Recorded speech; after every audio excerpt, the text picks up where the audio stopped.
ইরানের শতাধিক গুরুত্বপূর্ণ সামরিক স্থাপনায় হামলার দাবি করেছে ইসরায়েলি ডিফেন্স ফোর্সের আইডিএফ। বিশেষ করে দেশটির সমৃদ্ধ ক্ষেপণাস্ত্র কর্মসূচি ধ্বংসের লক্ষ্যেই হামলা বলে দাবি করেছেন তেল আভিভ। আল জাজিরা বলছে, ইরানের দক্ষিণাঞ্চলের একটি স্কুলে ইসরায়েলি বিমান হামলায় অর্ধশতাধিক শিক্ষার্থী নিহত হয়েছে। এর আগে দেশটিতে বড় ধরনের সামরিক অভিযান শুরু করেছে যুক্তরাষ্ট্র বলে ঘোষণা মার্কিন প্রেসিডেন্ট ডোনাল্ড ট্রাম্প। বাংলাদেশ সময় শনিবার জাতির উদ্দেশ্যে এক ভিডিও বার্তায় আইআরজিসি সহ ইরানের সশস্ত্র বাহিনীকে আত্মসমর্পণের নির্দেশ দেন তিনি। এদিকে ইসরায়েলি প্রধানমন্ত্রী বেঞ্জামিন নেতানিয়াহু এক ভিডিও বার্তায় যৌথ বিমান হামলার খবর দেন। জানান, অস্তিত্বের হুমকি ঠেকাতেই একযোগে হামলা চালানো হয়েছে।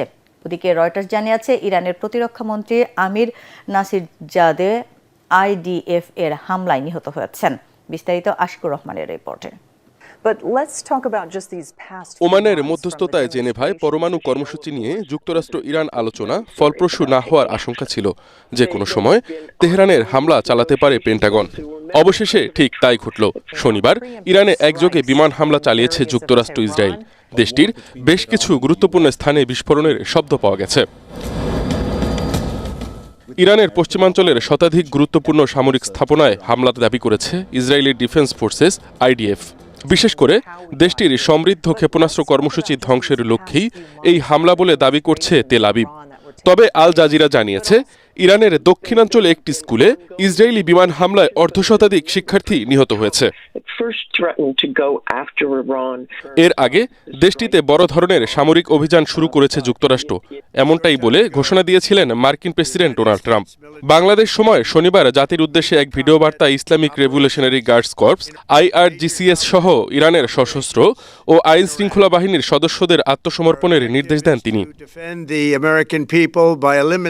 ট্রাম্প বলেন, অস্ত্র সমর্পণ করলে তাদের ক্ষমা করে দেয়া হবে, অন্যথায় নিশ্চিত মৃত্যুর মুখোমুখি হতে হবে। ইরানের জনগণের উদ্দেশ্যে তিনি বলেন, তাদের মুক্তির স্বাদ ফিরিয়ে দিতেই এই অভিযান চালানো হচ্ছে। তাই হামলা শেষে জনতাকে সরকারি ক্ষমতা নিজেদের হাতে তুলে নেওয়ার আহ্বান জানিয়েছেন ট্রাম্প। এদিকে ইসরায়েলি প্রধানমন্ত্রী বেঞ্জামিন নেতানিয়াহু এক ভিডিও বার্তায় যৌথ বিমান হামলার খবর দেন।